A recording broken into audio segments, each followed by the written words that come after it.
Meron kami sinagot na tanong, bakit kung napakabait at napakaganda ng ways ni Jesus Christ, bakit ang daming hypocrites sa church? Kasi hindi kasi talaga sila tunay na Kristiyano. Yung mga nagpe-pretend. Kaya nga hypocrites eh. They just pretend to be Christians. They pretend to be followers of Christ. But not. They have rejected the Creator Himself. Kasi nireject nila yung words. Kumaga, they claim, nasa Bible yan, nasa Bible yan. Yung nasa Bible naman na yung turo nila, yung tinatanggap nila, ay hindi na yun yung latest command ni Lord na dapat nating talagang i-prioritize. So, ang tanong is, kung hindi yun ang way, kung hindi ka nagbibigay sa Diyos, pagka nagbigay ka sa building, ano yung right way na magbigay talaga sa Diyos? Sabi sa Bible, no? If you wanna lend, you can lend to God. Pagka nagbibigay ka sa mga may hirap, nagpapahiram ka pala kay God, babalik niya yun. Ibig sabihin sa tao. Ito pa isa. Because of that, dahil tinuturuan yung mga tao magbigay sa kahon. And observe ko lang. Ilang na ang tao magbigay sa tao. Nagbibigay lagi either sa kahon o dun sa loob ng templo. Sabi ni Lord, whatever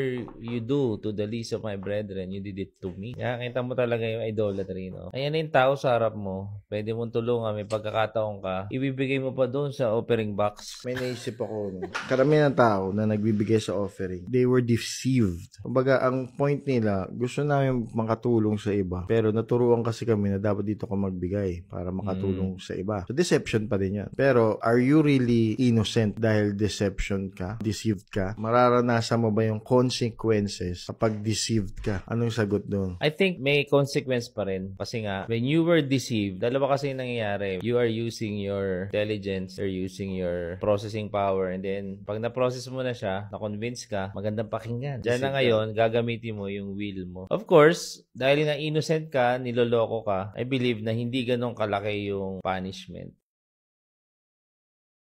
Yeah, I think